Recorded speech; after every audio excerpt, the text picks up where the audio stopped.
Welcome to the Tailgate, brought to you by campus2canton.com. It's week 4 of the college football season. We've got the whole crew finally back here together again. All of us here in one place. I'm here with Colin Decker, with Matthew Bruning, with Brandon Hay, with Chris Moxley. It's a schedule this week with fewer marquee matchups. Does it look like we care? We are still excited for college football this week. There's always fun to be had. Let's jump right into this thing, guys. We've had some games already. We've had a few here Thursday, Friday nights. Some big performances. Marshall App State. In that game, Rasheen Ali, Chris, had himself a nice night. You've been hyping him for a little bit. Talk a little bit about his performance and what you're thinking about him moving forward. Yeah, it was really impressive. He's been solid all year. 376 yards, 8 touchdowns. He's already got 11 receptions. He's just involved in all phases of the game. He's probably Marshall's best player. He returned a kick this week. I mean, he was just efficient on the ground against App State. And App State's a good, solid team. So to see him do that against a team that's not Navy or East Carolina, that was really impressive in itself. So I think Ali is one of those guys that you can pretty much plug in and play weekly. And he's a redshirt freshman, so you're getting a couple of years of production from him, which is awesome. But yeah, I've been super impressive. He's got good size too. I'm not really sure if he has any NFL upside, probably not. But I mean, he's one of those guys that you could plug and play possibly for the next few years, and that has value in itself. Yeah, I mean that kickoff return, a little bit of trickeration on it, but still 97 yards for a starting running back, not something you see every day. Couple other big games here. Let's see, Fresno State, a team coming off a big emotional win last week against UCLA, came out flat last night, but it didn't matter. They were bailed out by Jalen Cropper. Colin, what did Cropper do last night? I'm sure some of us woke up to be very happy with our fantasy scores this morning. Yeah, so like you said, they did come out very flat here in this one. It was kind of surprising, but given the big game that they had last week, it's not totally out of the realm of possibility to have a little bit of a hangover there. Jake Hayner looked okay on this one, but like you said, Jalen Cropper had a solid day there in this one. I mean, he's just kind of been what we come to expect from all of these. Every week in, week out, he's having a big game. 10, 108, 4 touchdowns, just monster game here. Second game back-to-back going over 100 yards. Was it decent or was it monster? Because you've given us both of those adjectives in the last 30 seconds here, Colin. Monster game. Okay. Sorry. Okay. Just wanted to check in. Monster game on that one. The 4 TDs there he scored in every single game. You can't expect 4 touchdowns every game, but you can expect at least 1. Quarterback performance this week, guys. Matt Wells there. A guy I know that Matt likes a lot. I know there are other people that are big Grant Wells fans as well. 18 for 33, 270 yards, 1 touchdown. Had some NFL throws in that game. I think he really showed off kind of the arm strength. He's NFL QB, Austin. He is an NFL QB. So him and Jake Hayner, both NFL QBs. Write that down, folks. Yeah, I mean he's been very hot and cold. I think this is a nice performance for him. Hopefully he can get back on track there. That Marshall team will only go as far as Grant Wells can take them, right? I mean, all due respect to Rasheen Ali. Yes, everybody? Cool. Okay. Yes, 100%. 100%. Sorry. Yeah, I agree with you. And was I the only one who heard him call him Matt Wells at the beginning, or was it Grant Wells? Maybe I just misheard that. But Grant Wells I think he's a really good quarterback. I mean, I think Rasheen Ali can help change things for them, but the way that I think those two are building, I do think that Marshall's a very good team. I think they've already lost 2 games on the year, though, unfortunately. But Grant Wells, maybe not an NFL starter, but I think he's got a shot to be a backup. I know. When you get a guy like Alfred on Twitter talking about all the NFL throws he's making, it makes some dumb idiot like me feel at least a little bit good that somebody else likes him. last big performance here before we start talking about today, guys. Sean Tucker last night for Syracuse, and a big win there over Liberty. I mean, he just went off last night. He was their leading rusher. He was their leading receiver. Brandon, talk a little bit about Tucker, and what your opinion of him is, especially if it's changed at all since the beginning of the season. Sure. I like Sean Tucker beginning of the season, but more just as a producer on the college side, but he's really impressed. It's even more impressive last night because Syracuse went to Garrett Schrader, who's more of a runner. They only passed it for 77 yards. So, Liberty knew they were going to run it with Tucker. He still was. He's able to grind out the tough yards, and he has that speed when he gets outside, as you can see with the long touchdown. He had, as you said, 169 yards. And they kind of just used the running game against Liberty. They got out to a lead, and then Malik Willis came back, and then they were able to ride Tucker to the end, to just grind out and win by a field goal. But I think he has some potential, on the NFL side, not nearly as high as the top three bats in 2023. But I think he's showed some great things so far this season. He can run between the tackles and run outside. And like I said, Syracuse's offense isn't really potent, so especially through the air. So him being able to get all these yards each game is very impressive. And last game he had almost over 100 yards receiving. So he's a dual threat type running back. Yeah, he definitely does. Oh, go ahead. Go ahead, Matt. Oh, go ahead. No, I want to ask you guys a question about Malik Willis, but my bad. Finish up what you're going to say about Tucker. I was going to say the big thing about him that Brandon just mentioned there, he does seem like he's scheme versatile, which I think is going to help his draft stock. It seems like he can play zone. He can run a little power if he needs to. I mean, there are a bunch of different ways you can run him, and I think his burst and his athletic ability will definitely help him in that regard. Go ahead, Matt. Malik Willis had a couple nice throws last night. I mean, I'm not Willis's biggest fan, but he definitely had some decent throws. He had some. He also didn't play well. In my opinion, I watched most of that game. I know none of us have been, talking about him being a number one pick, but he's definitely getting that buzz by a lot of people. Do you think that the game last night hurt him in any way? Because I agree, it was at least 3 or 4 really good throws, some that were, absolute dimes down the field. I will give him that. But he didn't play good, and I tweeted this out earlier in the year. They really only have 2 tough opponents. One of them was Syracuse defense, and another one. Yes, he's played good against the team like Syracuse. I would think if you're a first-round draft capital quarterback, you should be able to go out there, maybe not dominate them, but have a better game than he had. I'm right there with you in terms of I didn't think he was – I watched a lot of that game too. But Willis has not shown out in his opportunities to do so against Power 5 opponents in general. Heading into the Syracuse game, he was under 200 pass yards per game, 59% completion percentage. Like he just doesn't perform well against Power 5 opponents. Like we haven't seen him take over a game in against a good team. I don't think last night hurt him because I think he made really good throws, and I'm pretty much 100% convinced he's a first rounder at this point. Like there's pretty much no way I don't think he isn't, but I don't know how high his ceiling is, and I don't think last night's game was particularly impressive for him. Like I would like to see him beat Syracuse. Is really the bottom line. They came in as favorites and lost. That was the minimum expectation, I think. There, I mean, you think of. Everyone wants to compare him to Lamar Jackson. Lamar elevated that Louisville team. They beat some good teams with him there, and I'm not sure that the surrounding cast there was significantly better than what's at Liberty right now. I mean, he was not there with Devontae Parker. I think that's kind of a people think that they were together. They did not overlap at all. I mean, he didn't really have any skill position talent there. The one thing that Willis struggled with last night, which surprised me a little bit, Syracuse pass rush was good.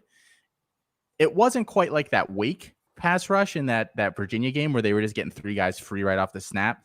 He did not handle the pass rush very well. He got sacked 6 times, and a lot of them were him just hanging in there too long and just messing around with it a little too much. Did anybody else think that same exact thing as you were watching this? He has bad pocket presence. Yeah. He will either escapes too soon or has no idea how to handle the blitz. Just any pressure. I don't think he has good pocket presence. I think that's a huge red flag with him. Yeah, I want to say it was the third quarter. It may have been the early fourth where they were still they had already come back and tied it 21-21, and they were on the short side of the field, and he ran out to the short side of the field, and literally there were 4 defenders that just collapsed on it, and he just tried to sit there and avoid 4 defenders in this small area and got hit like by all 3 of them at once. It was just bad.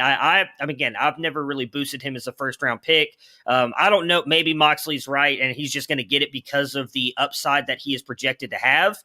But I'm very worried about when he plays these top tier defenses. We do not see anything close to what we see when he plays, as Moxley likes to say, some directional school somewhere in the middle of nowhere, like Middle Tennessee or Northern Eastern, whatever. Yeah. All right, guys. So let's get into some of the action here for today. We're going to start it off as we always do with or we're going to do Jarek's G5. That's what I was draft? going to. Oh, yeah. My bad. Yeah. I didn't mean to interrupt.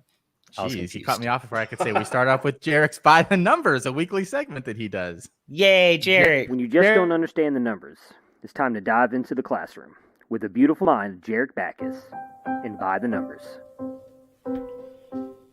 Thanks. Today I'll be looking at which G5 quarterbacks I believe have the best shot at draft capital. For this, I'll be looking back the last 10 years to see which QBs have historically gotten day 1 and 2 draft capital. Then I'll take that info and apply it to the 2022 class to see which of them have the best shot. The metrics I care about most for projecting college QBs to the NFL, and the ones I'll be looking at here, are average QBR, which is ESPN's quarterback rating on a scale of 0 to 100, EPA per play, the expected points the quarterback added averaged by the number of plays, adjusted yards per attempt, the average yards per attempt with a boost added for touchdowns and a penalty for interceptions, completion percent, and rush yards share, the team share of rushing yards. These give you a well-rounded picture of the player and how they should translate. Looking back at the last 10 years, some of the G5 players who have gotten good draft capital are Colin Kaepernick, Derek Carr, Zach Wilson, Jordan Love, Josh Allen, etc. When you take these players and find the group's average for the stats I listed earlier, we can whittle the list of G5 QBs in the 2022 class down to only 6 names: Lane Hatcher, Grayson McCall, Malik Willis, Dustin Crum, Jack Cohn, and Tanner Mordecai. These players all had over the average for the metrics I care about. Those values are a QBR of greater than 66, an EPA per play greater than 0.35, a completion percentage of greater than 62%, and an adjusted yards per attempt of greater than 8. Digging into these players a little more, I can't tell you everyone will declare this year, but we can look a little deeper to see which ones have the best shot at NFL success. My number 1 out of this group is Malik Willis of Liberty. He has the highest QBR at 86, EPA per play at 0.56, and rushing yards share with a massive 30% of his team's yards. He was also getting first-round buzz before the season even started. My number 2 is Grayson McCall of Coastal Carolina. He has the highest adjusted yards per attempt at 12.7, which is super impressive, a completion percentage of 74, and is a close second to Malik Willis in QBR and EPA per play. My third on this list is Tanner Mordecai of SMU. He has an impressive AYA, completion percent, and EPA per play, but his QBR is really lacking. QBR adjusts for opponents, so Mordecai's other stats may look good due to him facing lower competition. These are the 3 G5 QBs I see who have the best shot at day 1 and 2 draft capital. So, you may be thinking, where's Carson Strong? It's a travesty to leave him off. Well, I've seen the highlights too, and they look like he has pinpoint accuracy, but the highlights don't capture everything. For one, his average QBR is only 53. Yikes. His rush yard share is literally negative. His completion percentage is 67, and his adjusted yards per attempt is only 7.8. He literally only checks one box, and that's completion percentage. I'm just not impressed. So, in summary, my top 3 QBs I see getting day 1 and 2 draft cap are Malik Willis, Grayson McCall, and Tanner Mordecai. Thanks. Now back to you. I really wish Felix was here to respond, but alas, let's move on here, guys. It's good stuff there by Jarek, as always. Prize picks discussion. We're going to spend a few minutes here just picking out some of our favorite plays for the day. Just a quick 30-second elevator pitch. If you guys are not familiar with Prize Picks, it is a recently, it's a pretty recent website. We have a partnership there with them. What they do, you go on, and it is all player props. You parlay multiple props together. You have to play at least 2 props together. And then you can do up to 5. Playing multiple of them can net you more money if you hit. So a really fun way. If you're already playing fantasy, if you already are thinking about all of these different things, how many pass yards is Bryce Young going to have today? You probably have already thought about that. So a fun way to kind of try to make a little bit of extra money. If you have not played it before, sign up, promo code C2C. You get a first deposit match up to $100 and a free year subscription to the website. So win-win situation there for you guys. We picked out a bunch of some of our favorite plays. I guess I'll start off here first. Since I mentioned Bryce Young already. Bryce Young, his line today is at 256.5 pass yards. I am all over the over here. I keep waiting for Alabama to pivot when they get up by a good amount to the run game, and they just have not done that yet. They continue to pass when they're up. They get Southern Miss today. That game figures to be a blowout. I would expect Bryce Young, to be honest, I think he hits over 300, and I would not be shocked if he has like 280 in the first half. I think he'll hit that before they sit him. So Bryce Young over 256.5 is one that I think is just a smash play. Brandon, you've got a couple of quarterback plays here that you like as well. Yeah. So first I have Devin Leary from NC State. He plays Clemson. I don't think they're going to be able to run the ball against Clemson. So his number is at 197.5. I have the over. I think that, either way this game goes, if Clemson wins by a lot, in garbage time, or if it's a close game, I think he will get up to 200 passing yards. And the other one I have is Tanner Morgan. They play against Bowling Green, who's not very good against the run. And also, once Ibrahim went down, everyone thought that Minnesota would have to throw the ball more, but they haven't. They've really given Trayson Potts a lot of carries, and he's been very successful the last 2 games. So I have Tanner Morgan under at his number at 201.5 passing yards. All right, I like both of those as well. Chris, you have some options here. What quarterback plays are you looking at? I like Logan Bonner over 215.5. I think that game ends up in a shootout. The total's already super, super high. I think we could see over 70 points in that game, to be honest.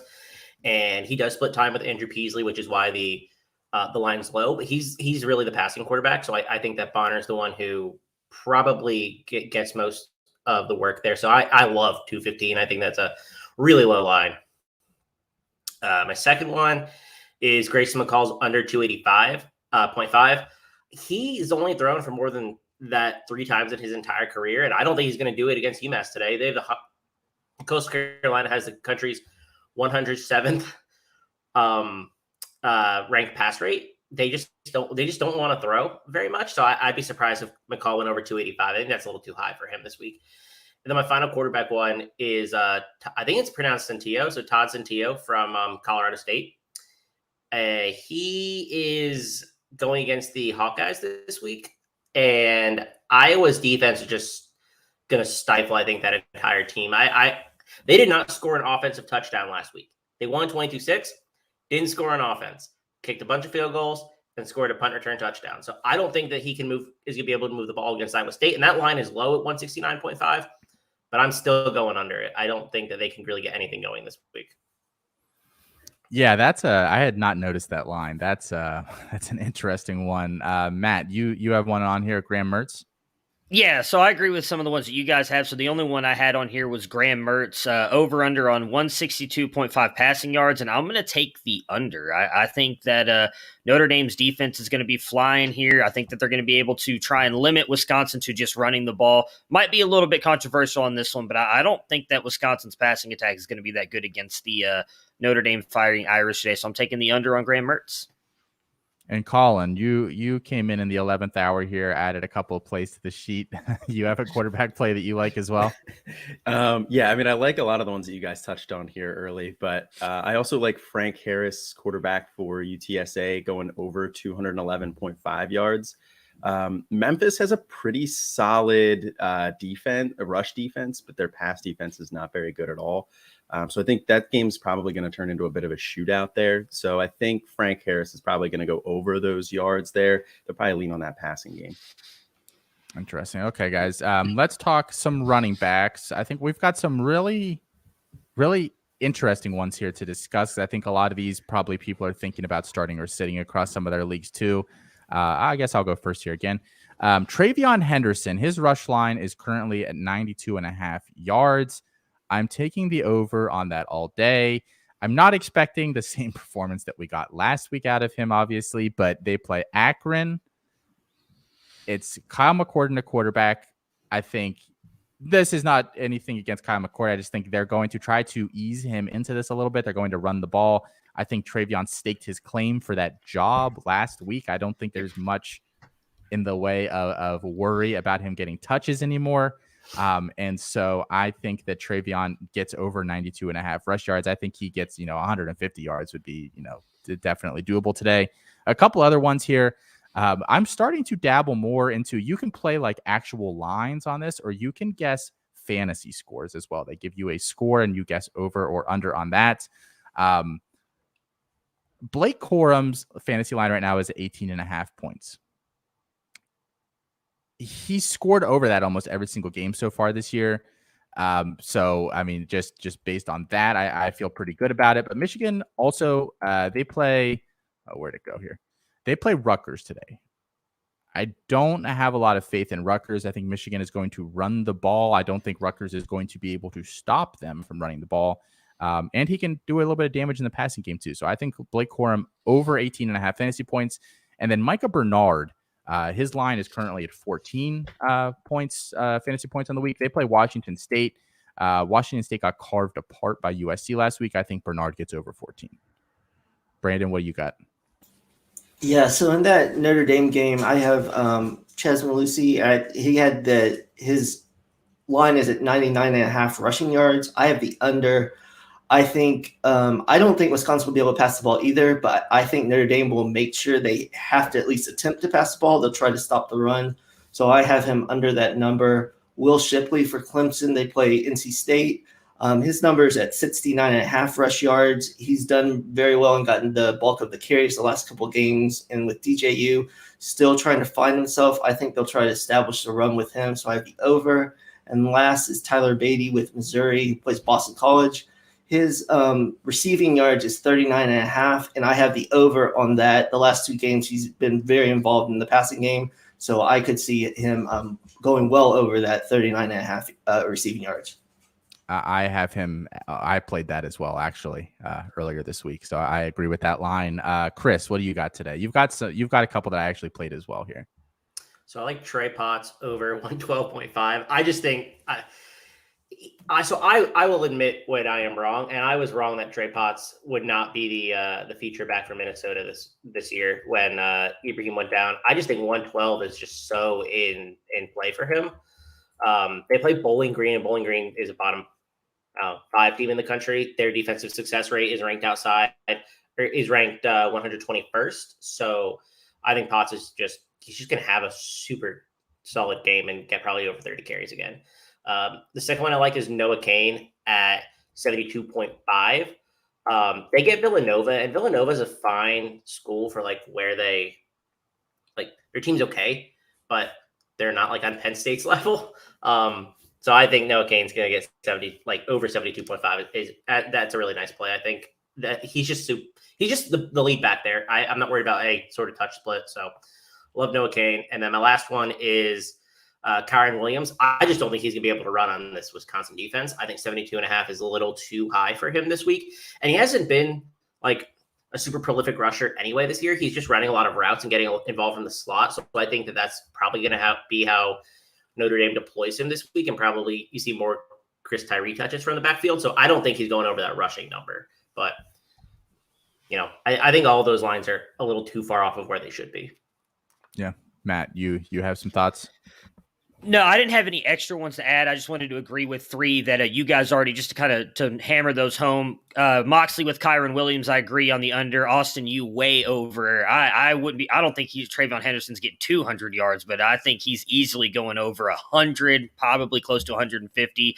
This is not going to be a close game, I don't think. And then Brandon, same with his pick on Tyler Batty. I think that's an easy smash on the over as well.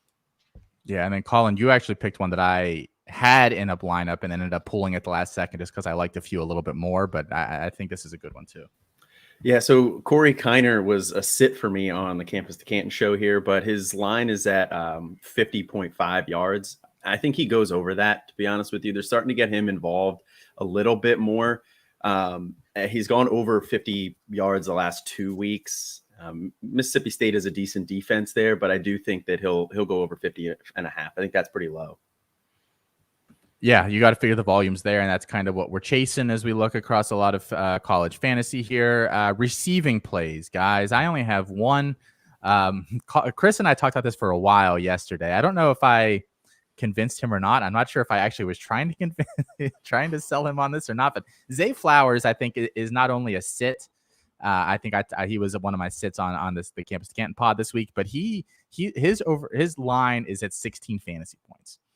They have Grossel there. I don't think he's particularly good. I think Missouri's rush defense is bad enough that they will just try to run and control the game. I don't think he scores. And so without him scoring, I don't think he gets close to 16 fantasy points. I'm taking the way under on that. I think Mizzou wins that game. I mean, that line that whole game seems off to me. Maybe I'm just totally wrong on this, but Zay Flowers under for sure there. Brandon, what do you like? Yeah, I have Brock Bowers. His line is 4 receptions. I have that over in Georgia's game today against Vanderbilt. He's been very involved in that offense. And to kind of echo what Chris was saying about Penn State, I don't see that game being close against Villanova and Jahan Dotson. His line is 6 receptions. I think he could have, a good day yardage-wise. I just don't see him being in the game long enough to get those 6 receptions. So I have the under. And Jacob Copeland for Florida, his receiving touchdown is 0.5. And he has 2 touchdowns on the year, but both of those happened against South Florida, which South Florida is horrible. And he has hardly anything else the other 2 games. So I have the under on touchdowns for him. That's an interesting play. I like that. Chris, what do you like this week? So my favorite play is Keyshawn. Well, one of my favorites, at least, is Keyshawn Boutte going over 6 receptions. I just think he's going to be heavily involved in a game that could legitimately be a potential shootout. Both these teams come in with the highest pass rates in the country. If we think that LSU is going to throw 45, 50 times, which I think they do, I think Boutte is the beneficiary of that. And I think at 6 receptions, I think you're maybe the most likely outcome is the over, but I think the push is also in play. I just don't think it's going under that. I also like Quentin Johnston going over 4. It's kind of the exact same theory as I'm applying to him as I applied to Boutte. SMU's offense is good, and I think that game's going to be fairly high scoring. Again, it's one of the higher scoring games on the slate. He has 4 receptions and 5 receptions in 2 games this year. He's just so heavily involved in that offense. His target share is over 29%. I think Johnston is just going to have another solid day, and we could be looking at like a 5 or 100 line or better. I think he's going to do very solid. I also like Jalen Weidermeyer going over 3.5 receptions. I say this every time that we do this. I feel like tight end props are too low on Prize Picks, every single week consistently. Jalen Weidermeyer is the hog killer. Last year he went 982 or 892 and 2 against Arkansas. I think he has their number. I think he's going to be heavily involved for Calzada. I think Calzada, my favorite quarterback in the SEC, is going to have a little bit of trouble against Arkansas's defense, but I do think that where they're vulnerable is with Jalen Weidermeyer. So I like Weidermeyer this week. And then the last one, which I added this morning, so I don't know if Matt had time to get our graphics together, is Zay Flowers over 16 fantasy points. I am on the other side of this with Austin. So we talked about this extensively yesterday. So I think you can play Flowers. So the only game that he started with Grosso last season, 180 and 2 against UVA. And UVA's defense last season was great, but Missouri's defense ranks 95th in defensive success rate and 71st in EPA per pass attempt.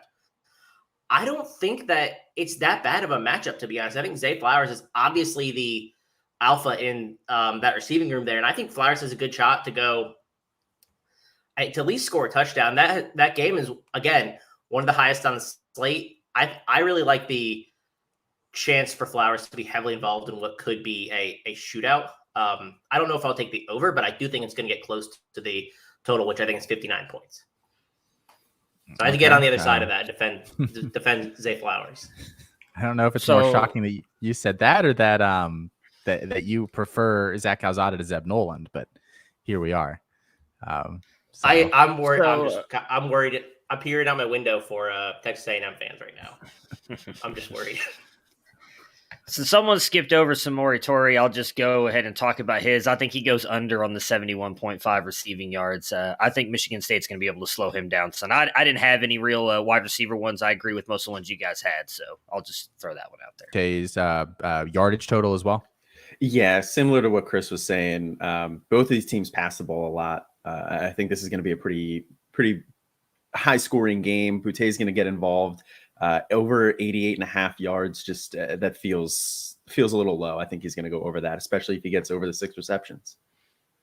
Yeah, no reason to suspect that if he gets 6, he doesn't get at least 88.5. All right, guys, I think we're going to start sit here, which is basically just an extension of the prize pick discussion, but a little bit different. We're not necessarily concerned about hitting particular totals as long as the people are getting us points. The drill, guys. We each pick a couple of names here. We discuss. We'll discuss some other names in the process here. Matt, who are you starting this week? So I'm rolling back out with Tanner Mordecai again this week. He was phenomenal last week. I think he's moved his way into a starting spot every single week. I think he's going to be a top 12 quarterback every single week. I distinctly remember talking about a thread earlier this offseason about quarterbacks that you should target late in your drafts, and I added the starter at SMU is Tanner Mordecai, and some people maybe who are currently on this show or not may have subtweeted me about some dude named Stone. I don't even know if he's on the roster anymore because he hasn't made an appearance for SMU, I believe. I don't know, maybe the guy pointing at himself. I don't know. But I think Mordecai is going to have a good game today. My second start is none other than the greatest quarterback in all the nation, Kyle McCord, baby. He doesn't have any stats, obviously. That's why you guys get to see the big fat 0 right there. But Akron's pass defense is a rumor at best. They are horrible. I think Kyle McCord's going to go out there and have a massive day for fantasy today. I am all in on starting him, and we'll see if he ends up winning this job in the future. Cannot wait to watch that game tonight. And then last but not least, going back to the well, Calvin Austin has just been absolutely amazing. I said he's got a chance to win the Bolitnikoff Award with what I thought he was going to do this season with Memphis. The new freshman, Sam Hentigan, I think is how you say his last name, has done a lot better than I thought he was going to. I honestly thought Grant Gunnell was going to be the reason he won this, but he's been on fire, top 5 wide receiver every single week. Yeah, it seems like they have a pretty nice connection there. Chris, who do you like this week for starts?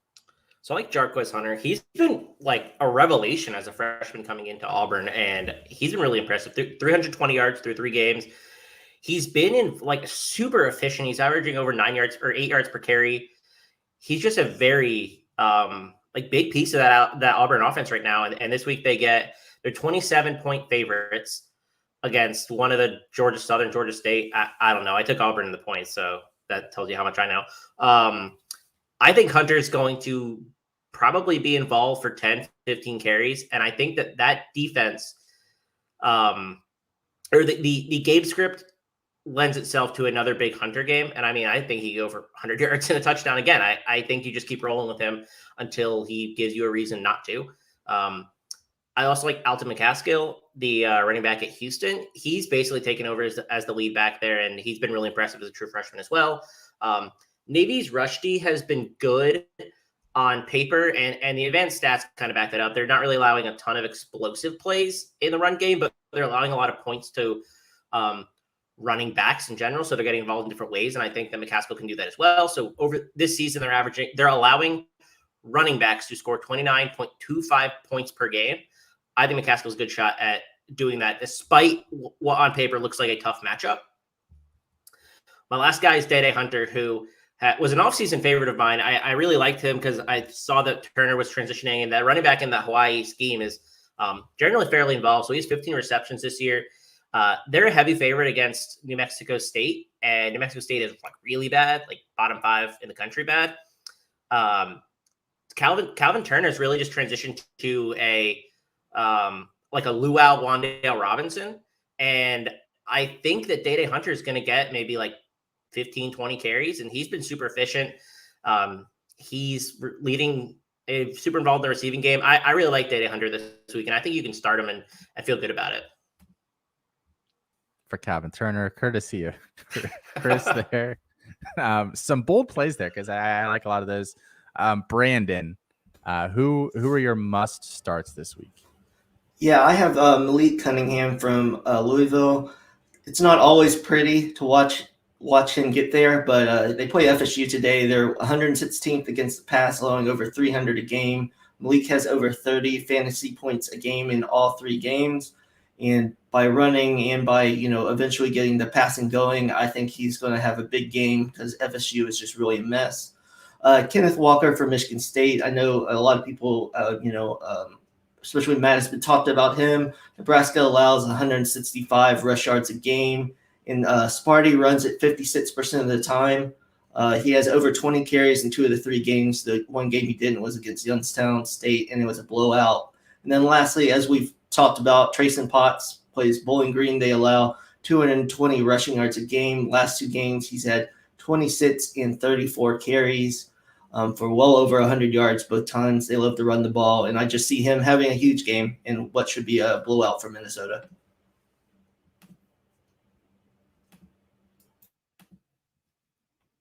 I'm feeling really good in places where I have Potts this week. I have 3 here. So this first one here, I think, is one that might sound obvious, but I think this just needs to be talked about a little bit. Start your Hilltoppers this week. Start Bailey Zappi, start Jarrett Stearns. I know this is not the ideal matchup for them playing Indiana. I don't care about the matchup with them. And this is not commentary on how good or bad I think Western Kentucky is as a team. If they're winning, guess what? Zappi and Stearns probably put up a ton of points. If they're losing, guess what? They're going to pass the ball a lot. And Bailey and Stearns are going to put up a ton of points. Zappi through 2 games here, 424 yards and 7 touchdowns week 1, 435 and 3 week 2 against Army, which is a decent pass defense there. So I mean, the opposition should not deter you. Stearns is the same exact way through 2 games. He has 16 for 278 and 4. I think they are matchup proof just based on the system that they run there and the fact that they're going to pass the ball no matter what. And then 2 slightly deeper names here. Stephen Carr, running back in Indiana. I think that today is going to be a day where I think if you have him rostered for whatever reason, on the opposite side there against Western Kentucky, Western Kentucky has been one of the worst rush defenses in the country. Carr has yet to really get going, but I think a couple of touchdowns, 120-ish yards is certainly in play for today. And then the last one here, Devin Neal, finally named the starting running back at Kansas there. I'm not expecting this to be the Travion call from last week. We all love Travion all offseason. I said start Travion, and he gave you like 50 points. I think you're happy to get half of that from Devin Neal, 20-ish points. But I do think that he's going to be startable moving forward. I think he's going to be the focal point of that offense. And so I think that he becomes an option, except for just extremely difficult matchups, which he does not have this week. So I'm starting Devin Neal. Yeah, I like the Devin Neal call there. Finally starting to pay off a little bit. My 3 starts here, I got Max Dugan. Like Chris was talking about in the, some of the prize picks lines there. I think this is going to be a big game, a high scoring game. They're both offenses are pretty solid here. And I think SMU's defense is not great. They're definitely, they let up a fair amount of points here. And I think Max Dugan's going to have to get some done with his arm to go with what he already does with his legs. So I expect a big day out of him. The next one, I got Taj Brooks here. I know Sir Roger Thompson is expected to be back this week, but I still think Taj Brooks is going to have a nice day. Texas's run defense is a sieve. They got gashed by Arkansas, and I think Texas Tech saw that game plan, and they're going to come out. They're going to try to do something very similar. So last week against Arkansas, they had Texas gave up a lot of yards to a couple different running backs. So even if Sir Roger Thompson does get involved, I still expect Taj Brooks to have a big day. And then the last one is Xavier Valladay. He's been pretty solid here to start the season. One of the big issues he had last year was a lack of scoring. He has scored in every game this year. They get UConn this week. UConn is one of, if not the worst team in the country. And I think they're just going to ride Xavier Valladay. He'll probably score again in this one, probably go over 100 yards. I think he has a huge day. Yeah, that UConn defense. Do we have any other, names, maybe guys or matchups that we think are kind of juicy? There are a lot of disparate matchups this week. A good team playing a not very good team. So that certainly opens up a lot more options and can sometimes make this trickier, instead of having, some obvious non-plays. So do we have any other guys that we kind of just like across the slate here? I think you could play Jalen Warren this week at Oklahoma State. I think that's a guy that it looks like he's taking command of that backfield. Kansas State isn't like a super tough matchup. I think if you have him, you picked him up this week, you picked him up last week. I think you can feel comfortable rolling him out this week. And that's kind of a deeper name that I don't know if it's on a lot of people's radar as a start. I think a lot of people are on him. Can you start him? Yeah, I think so. I think that's even though Kansas State's pretty good, I like Jalen Warren this week. Yeah, I think so as well. I had some arguments with some non-believers on Twitter this week about Jalen backfield. They like one guy there. What's up, Matt? Nathaniel Dell for Houston. I don't know if he's really an underrated name now with how good he's been, but I think they've got Navy. I imagine he's probably going to be able to go out there and have a pretty good game. I know he's averaging a ton of points right now. I've picked him up in a couple of my leagues. So I think I don't know that he's underrated anymore, but he's a guy I would definitely throw in my lineups with them going against Navy this week. This is for the panel here. Would you guys start both of the running backs from Coastal this week against UMass? Reese White and Shamar Jones. Would you feel comfortable if you're in a bind? The bye weeks are starting. Oh, yeah. We have issues. Are you willing to start both of them when it seems like they've kind of had one week or the other? I think I actually have them both ranked in the top 80 this week. Okay. And so I think if you're in the top 80, you're pretty much a startable play. And I think they're both like they split really evenly, and that game's total is 66. I think obviously that's a Coastal. Their Coastal applied team total is like 40 something, but I think you could play them. They just have like the 107th ranked pass rate, so they just like to run a lot. The touches are split there. I think you could definitely play them both. Okay, let's hop into some sits here, guys. We have a few minutes left before we give our picks for the week. Matt's you've got a name here that somebody said to start, so I'm excited. Let's hear that. The Thunderdome. Let's see it, boys.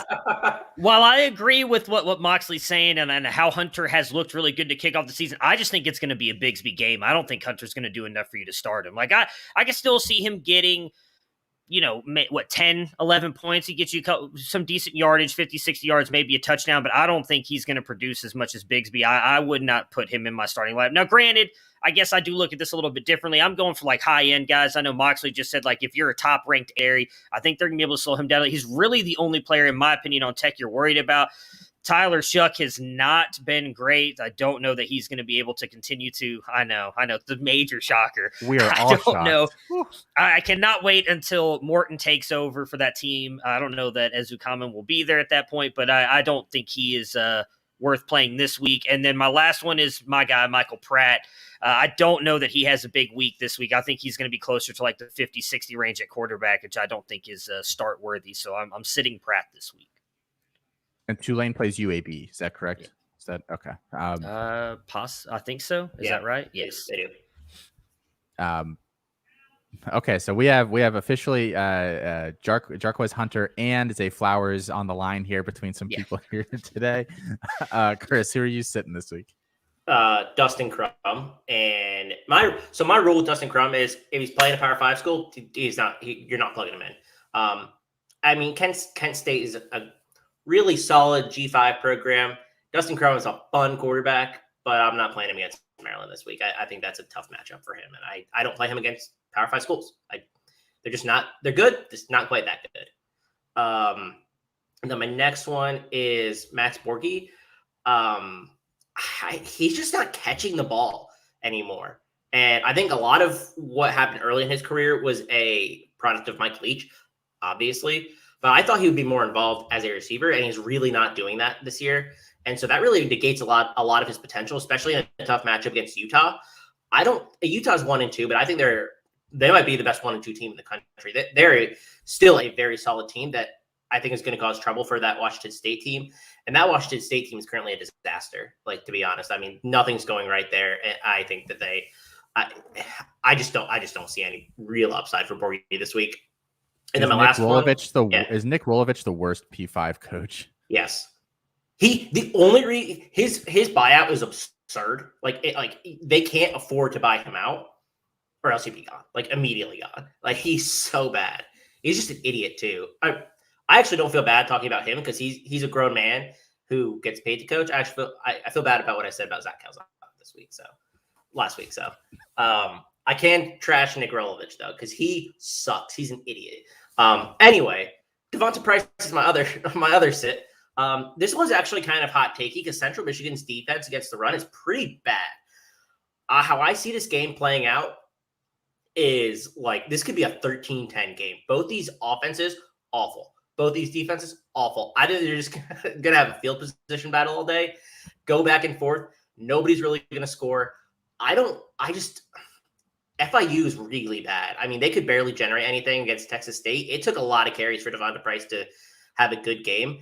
And I think Texas State is a little bit better than Central Michigan, but not that much better defensively. So, I mean, I don't know that Price is a ceiling. I think you might get like 70 yards and a touchdown if you're lucky, but that's like a third. You would probably want more than that in college. I think he's barely startable, and I'm leaning on the sit side with him. And that's kind of I think a stretch or a reach by me to like throw him out there. So I'm getting a little hot take. Well, now I'm going through my lineups and seeing how much Devonta Price I'm starting this week. Brandon, who are you sitting? Yeah, first is Letty Brown. He goes up against Oklahoma, and most of this is because Oklahoma's rush defense actually has been pretty good. That's probably because you can pass all over them because they're the 110th pass defense, but the 29th rush defense. And West Virginia only runs 42% of the time. And surprisingly, when I look, Letty Brown is not getting nearly the amount of receptions that I imagined he would be getting already this season. So I think Oklahoma kind of gets right this game, in prime time. So I think West Virginia will be playing from behind. So I don't think he'll get the carries that he needs to get those points. Next is Zonovan Knight for NC State.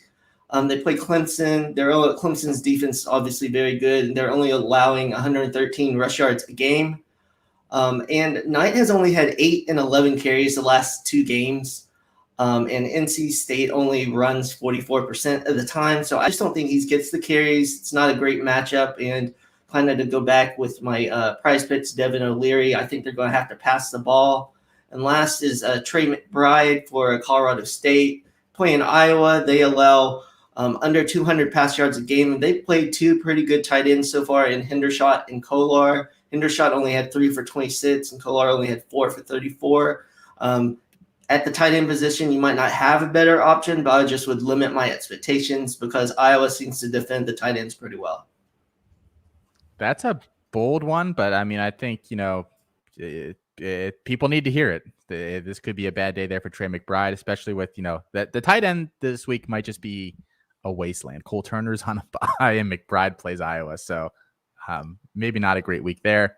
Can I say something about McBride real quick? Sure. So I am starting him, and I have him ranked highly. But I understand the hesitation with him. He has like the high. It won't keep up, but he has one of the highest weighted dominators we've ever seen at in terms of receivers. It's in the 90s. Like, he's the entire offense. So if they throw for 150 yards, I bet he has 140 of them. So, but they have to actually throw and get yardage. So fun stat that he is the highest dominator of any player in the entire country as a tight end. Very cool. All right. I have 3 here. Matt already took one. I already talked about Zay Flowers a little bit. I just think Flowers is a sit for further notice until I see a Further couple of big games notice. out of him. Yes, for What? further notice. Grosselton Did I for stutter? 540 yards last year in his only start. I think their slander's gone too far. All right. I can't wait to look like an idiot on this show next week after Zay Flowers gets like 150 yards and 2 touchdowns, but whatever. Sincere McCormick, I'm sitting today. Actually, I am. I have him in a couple leagues. I'm sitting him in all of them. Memphis has a decent rush defense. I believe they're only giving up roughly 80 yards per game on the ground. I don't know how much of that is due to the fact that teams kind of have to pass generally to keep up with them. But regardless, that's just not a great play. And McCormick himself this year has not been his usual self. Now, obviously, once they get into conference play, that could change a little bit. But I mean, he's underwhelmed. He's not blowing teams away like he was last year. So I'm sitting Sincere McCormick, and then I'm also sitting Eric Ezukana, like Matt said. The Texas pass defense actually been pretty solid. Texas rush defense been not so good. Texas Tech's most of their hope for today has to be just running the ball. So I'm sitting as McConma. Colin, bring us home, and then we will make our picks for the week. I'm sitting Kyron Williams this week, like we were talking about earlier in the show too, and like I'm sure we'll touch on during our picks here. Wisconsin is a very good run defense. Kyron Williams hasn't been as great as a rusher as we thought he was going to be this year, so I don't see a big day coming out of him. George Holani is pretty much a sit until further notice here. I know you drafted him probably to be a starter for you, but he just has not been getting the workload. 5 carries in his first, we missed week 1, 5 carries the next week, 12 carries a week after that, has yet to go over 30 yards rushing. You can't start him until further notice here. And then the other one I have is Jarek Broussard. He was banged up a little bit last week, 5 carries for 8 yards. I don't think he's going to have much of an impact in this one either here. So I'm not really comfortable starting Jarek Broussard, but he's another guy you drafted to probably start. So I would just look other ways this one. All righty, guys. Let's get into our predictions. Like we said, some not as many marquee matchups this week. So we try to pick the best that we could. I know some of these sound underwhelming, but what do you want us to do? First up here, Wisconsin, Notre Dame. Wisconsin gets the week off to prepare. I don't care. I'm still taking Notre Dame. I think it'll be a close game. It'll be probably one of the more boring games I watch this year, but I will watch it, and I will be sad after. Notre Dame wins. Yeah, this is a defensive battle here in this one, but I do think the extra week off that Wisconsin got to prepare for Notre Dame is going to help. I don't think either of these teams have very good offenses. I think both of these teams have pretty good defenses, but Wisconsin, I think, is going to be able to run the ball decently well, which has been Notre Dame's weakness. So it can be Wisconsin.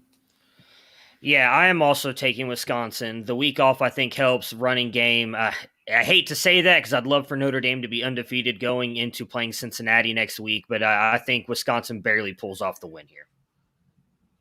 Yeah, I like Wisconsin too. I think that week off does mean something, and Notre Dame has just not looked right this year. I don't think that the Jack Cohn revenge game means anything, so I think the Badgers win. I think there's a chance that Notre Dame covers, but this game's going under. I like Notre Dame in this one. I think, like everyone said, it's going to be low scoring, defensive, but I do think Notre Dame will, kind of throw the ball a little bit. Wisconsin's just so conservative. I have Notre Dame coming out victorious. All right, next game up here, Texas A&M, Arkansas. Look, I need to start picking my places here so I can win this competition. Arkansas played well against Texas. I mean, they've played well all season. I'm taking Arkansas to upset another Texas school today. Go Hogs. Yeah, I mean, they played well against Texas, but Texas A&M is better than Texas. Texas A&M has a really good defense. I'm kind of off of pretty much everybody in this entire game. I think this is going to be another low-scoring game. I think it's going to be another defensive battle. But I think Texas A&M is just going to be too much for Arkansas here. I don't love Calzada, but I love Spiller, so I think they're going to ride him. This was a very tough pick for me, but I'm actually going to agree with Austin. I'm going Arkansas. I You're the know one I'm trying to catch. What are you I know. doing? Oh, you get to look I at the definitely picks think- as you do this, and you can change strategically. No, I put mine in. Anyways, I really like Arkansas's offense. I know Texas A&M has a very good defense. I do not believe in the offense we saw at Texas A&M last week. I think Chris Moxley's favorite quarterback in all the nation, Zach Calzada, is going to struggle today. They're going to have to rely on Isaiah Spiller. I think that Traylon Burks is going to make a big play in this game that changes it and swings it in Arkansas's favor. Give me the Razorbacks. So I have Texas A&M, and I really wanted to take Arkansas. Sam Pittman, since taking over, actually has the highest cover percentage in the country of any coach. Covers like 77% of the time. But they're missing 2 offensive linemen, including Stromberg. I don't think he's going to play. I think those two are huge deals. And Traylon Burks is in a boot all week too. Like he is not healthy.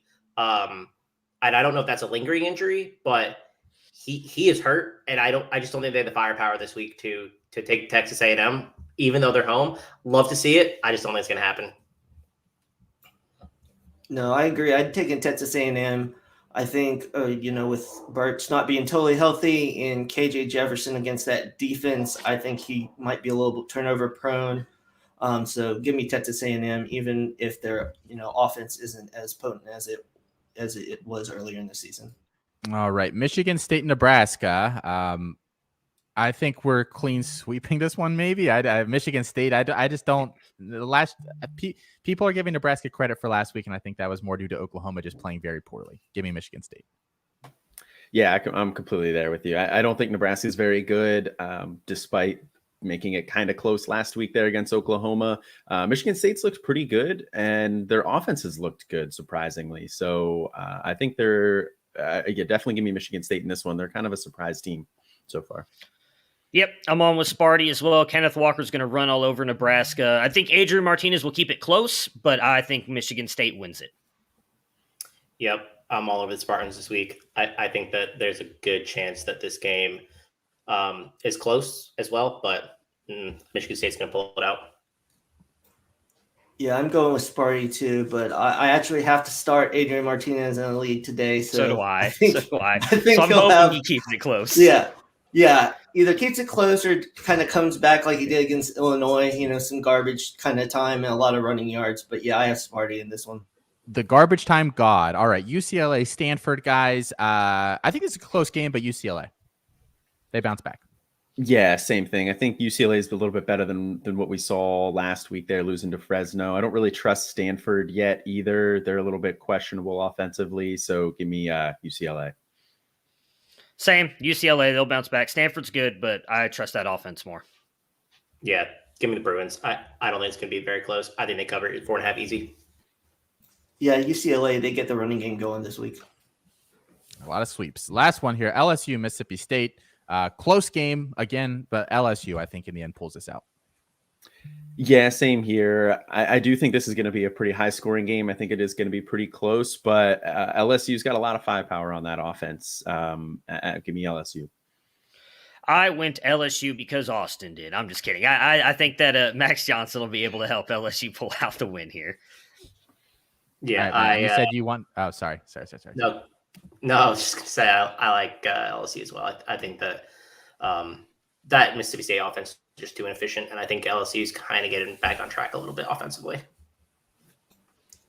I'm going Mississippi State. More cowbell. All right, so before we get out of here really quick, since Austin referenced the standings, right now I'm sitting alone at the top at 17-3. Austin is at 15-5.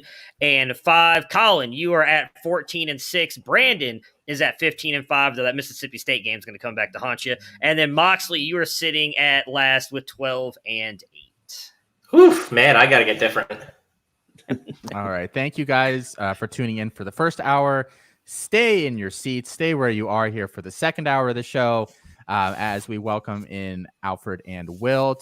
And Chris is the one that remains, and they're going to walk you guys through some of the DFS lineups for today, some more of the betting lines and things like that. So enjoy your day here, guys.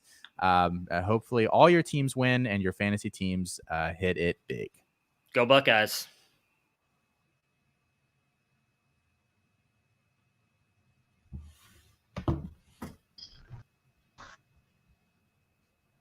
What's up, everybody? Good to be here. Good to be here. And we are on for hour number 2 of the tailgate. I got my guys Will and Chris here. We're going to talk about DFS implications, updates from previous in-week things that we said, and then also, of course, our wagers and prize picks, player props. So how's everybody feeling this morning for week 4? I know Will is coming to us from a vacation. And I guess Chris is at home in Raleigh. Well, listen. First, let me tell you, being where I am, trying to go into prize picks. It's not available here, so good thing that I did check the lines before I headed out. They're trying to hold me down. They're trying to hold me down, but they can't because I was able to put in my picks. So we're not going to be able to profit a lot, but we'll still be able to profit a little. So I'm all good to go. That works. I mean, I feel like, yeah, if you're into gambling and whatnot, you got to be resourceful and find a way, because it's not always, at least not yet, it's not always readily available depending on where you are. But I think that's all coming down the line anyway. Chris, how do you feel? I'm feeling really good today. I'm feeling like this could be a big week. Oh, I got a lot of action all over the place. I got a lot of DFS lineups. I got a couple prize picks. Feeling good about some of the prize picks lines. They were a little too low coming into yesterday. A lot of them been corrected this morning within the last like 30 minutes. So if you're paying attention to us, we were feeding you the goods, man. So I'm feeling good. I'm excited. Y'all both put out some articles this week, picks and props in addition to the DFS slate reviews. But I'm loving the prize picks, man. I feel like I've actually shifted a little bit of my total percent of my bankroll from DraftKings over to doing a little more prize picks, because I found the 3-way parlay is really a nice thing to do, and kind of going heavier on those because you only need 2 out of 3 to profit, which feels very doable. And then if you hit all 3, of course, it's even nicer. But I love the fact, here's my stance with gambling, DraftKings, whatever, is if you're not losing, you're winning. And that is basically just a way to say, like, chip away, make a little, don't lose your bet. If you can do anything and not just straight up lose the bet, so, get partial back, or, maybe only get, what is it, on a 2 out of 3, it's like 1.25 of your bet back or something like that, but you're not losing. That's how you win. I mean, it doesn't always have to be the GPP tournament, Bink, where you get, $10,000 or whatever. So I've really been enjoying it because you can just chop wood, and then if you hit a big one, you hit a big one, and that's always nice. So, all right. My stand, Alfred, is it's a marathon, not a sprint, man. So I'm definitely on board with you. I mean, listen, we're just getting into week 4 in college football, so people, even if you're down right now, you still have a long ways to go. And then keep in mind, the bowl games are always something. So it's all good. All right. So, yeah, prize picks, might as well do a little shout out for them. So we do have, if you're listening to this, we do have a promo code for Campus to Canton. That's C2C, easy to remember. That's C number 2, and then C. You'll get a full year membership to Campus to Canton if you go on there and deposit today. And like I said, so you have to bundle your picks together. So it's basically over under stats and over under fantasy points, which later today we'll get into that. I actually was really looking and grinding those fantasy points lines this week. I think there's some value there. But you bundle them, you have to do at least 2, but you can make it so that you only have to win 2 out of 3 or 3 out of 4. Or even 3 out of 5 in some cases, where you don't have to hit the whole parlay. And so that really is nice. You don't have to be perfect. You can still win money, and it's a really good setup. I like really what we've been doing at Prize Picks. So if you're listening to this and you haven't done it yet, definitely get in there and use promo code C2C. And so, we always start with what has changed, Chris, for you since we did Why Wait Till Sunday midweek? Are you on some guys, off some guys relative to what we talked about?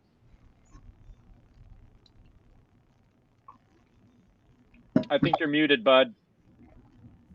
Thanks. My dog was having a fit, so I had to hit the mute button. But I understand. So I am more on Will Rogers and Max Johnson than I was. When we were recording earlier in the week, and I was writing the article, I was like, these guys have like 303 upside. What does that matter? That's still a really solid game. They don't have the rushing upside that you really want, but I mean that'll get it done. And I think that I would rather play them than Tanner Mordecai at a higher price. And I still like Mordecai because I think that's going to be a high scoring game. But I think you do a skinny stack with the receivers and then Zach Evans maybe on the run back. But I have a lot more interest in that Mississippi State LSU game than I think I did previously from a DFS perspective. And then the other one that I'm let me say more on is Hank Bachmeier, because he's cheap. I still think that's going to be a high-scoring game, and they really can't get anything going in the rushing game. They got George Holani, who's really been hurt all year, and they're rotating backs. So I like Hank Bachmeier as well. I think that if we assume that game's going to be high-scoring, which I think we do, I'm on Bachmeier a little bit more. The total is set at 69.5, man. So I'm definitely with you on that. I definitely think that it's time for them to put all their eggs in that basket with the quarterback and ride that wave. So definitely looking for him to have a high scoring game. Utah State is ranked number 20th right now, scoring offense in the country. So, they're going to be able to put up points. I don't know. I thought I was impressed with Boise State's defense when I saw them play against UTEP last week. They made me look like a fool. So hopefully this week they're going to come out and just guns blazing on the offensive side. Yeah, I think that's a really. I was actually tooling around today and kind of came independently to some similar conclusions as you, Chris, and Will. The Max Johnson is more appealing. I definitely did. I'm actually what I've shifted to doing is a little less cash in DK and moving that money over to Prize Picks, but then still using DraftKings for some of these tournaments to try to hit a big one, but trying to make my slow burn money over on Prize Picks. But so I did a tournament with Bachmeier, Shakir. That is an easy stack. And then I agree with you on Max Johnson as well. The thing is, who do you want to pair Max Johnson with? I mean, obviously Boutte is a slam dunk, but what about Deion Smith? I'm not touching any of the other LSU wide receivers except maybe Dre Jenkins. I don't know. I don't remember what his price point's at. I think he's maybe injured too. Yeah. So if he's playing, he was running as the 2, but the reason that there was opportunity for Deion Smith is really that Jenkins injury. So I have no idea how that game is going to shake out. And I don't feel comfortable enough, making multiple lineups with a secondary wide receiver. I might just play it around a little bit. I still have a couple more lineups that I want to put together, but I mean, it's Boutte. I think Max Johnson and Boutte running back with Mekhi Polk is the way that I will play that game. Yeah, so that's a good thing, a good point to bring up. So let's keep talking about this game for a minute. Mekhi Polk, I've fallen a little out of favor with him, and tell me what you think about this. I mean, maybe I'm way wrong. So, LSU has good boundary corners, very good boundary corners. And I think if I'm going to attack that game from the Mississippi State side, I want the slot guys. That's why I actually texted you earlier if you had any data on who's running slot. I was driving. I couldn't look at PFF. And yeah, you said it was Wally, and then, 2 other guys were kind of, splitting time. So I think if I'm going to play a Mississippi State guy, I actually, even though he's been underwhelming, I may get Wally. I was on Polk earlier in the week, but the more I think about it, if they lock down the outside, it's just going to be slot. Just eating up grass from the slot position all game long. I mean, we're talking 10 receptions type potentially, I think, could be the way this game goes. On the outside, I'm not as enthused about. I know the air raid doesn't behave like a normal offense, but I do think they could shut down the outside. And then, of course, the inside slot will be wide open all day. So let me say this. Polk has a lower ADOT than Malik Heath and Jameer Calvin. Jaden Wally. Okay, so he's not running the outside. He's not running deep. Yeah, he's really staying within 10 yards of the line of scrimmage. Does that change your mind at all? You just think that Derek Stingley I didn't see the chart you sent me. I mean, is he running any slot or is it all outside? I guess it could be outside short routes. Yeah, he's running outside short routes. I mean, he's ran 7 slot snaps this year. Okay. Jameer Calvin has 119. Jaden Wally has 108. Austin Williams has 96. Malik Heath has 0. And Mekhi Polk has 7. So, I mean, yeah, I don't know. I mean, I guess they have good. I mean, Stingley is great. I don't know if Stingley, who he'll be on. I mean, I don't know if they're probably not going to shadow. So just whatever side of the field that they wind up on. And what I know about the air raid is it is kind of defense scheme independent. They just find holes. They just find grass. Mike Leach just wants to throw to open grass. They don't really care what the defense is doing. They just find a hole. And I don't know. I think it might be easiest for the slot guys to work in that environment. Maybe I'm galaxy braiding a little bit too much. Let me ask you this. Second on the team in targets is Jaquavius Marks. He's too expensive for me to play as a running back. But Dylan Johnson also has a lot of targets I know. The well. Discrepancy in price there seems weird. And so I think it's possible to stack, and it's just weird, bizarre, but I think you could stack Will Rogers and like Dylan Johnson, or I think you could stack like get cheap on this game if you think you should avoid Polk, which I'm not totally comfortable doing, but I think you can go Jameer Calvin. I think you can go Austin Williams. I think you can go Jaden Wally. They're all, I think, under 4,600. So if you want to do that stack and have Boutte on the other side with Max Johnson, I mean, I think that's another way to play it. I think LSU is going to pass for a lot of yards. I think Mississippi State's just going to dink and dunk their way to 350 passing yards. Like that's what they do every single game. They're the least efficient passing offense in the country. Whatever, it's just going to happen. Exactly. Oh yeah. I mean, it's not big plays, but they don't run the ball. They just get 5-yard passes. I mean, that's how they do it. Will Rogers has 2 completions longer than 40 yards this year, and they have a 73% pass rate. So that kind of tells you how explosive that offense is. And he had one coming into last week. and I'm all for having Boutte in there. I mean, he's always going to be one of your more expensive wide receivers, but he's making a case week in and week out that he's he deserves to be at that top spot. So right now he's like the third highest receiver at 7,700, but you got to put him in your lineups. You got to put him in there, I agree. Yeah, he's my favorite play. I definitely think it's a weird one. Could be like, Rodgers and stack Dylan Johnson and a receiver. I mean, no, that would be if you're talking about taking down like there's like a free roll, so thousands of people. And you need to be number 1 to make any money or something like that. And you want to be extremely different. That's a nice, interesting, the logic is there. I will say that the logic is there for like a Will Rogers, Wally, Dylan Johnson 3-way stack. Okay. Another guy is, Milton, or is it? No, Mackenzie Milton. Mackenzie Milton.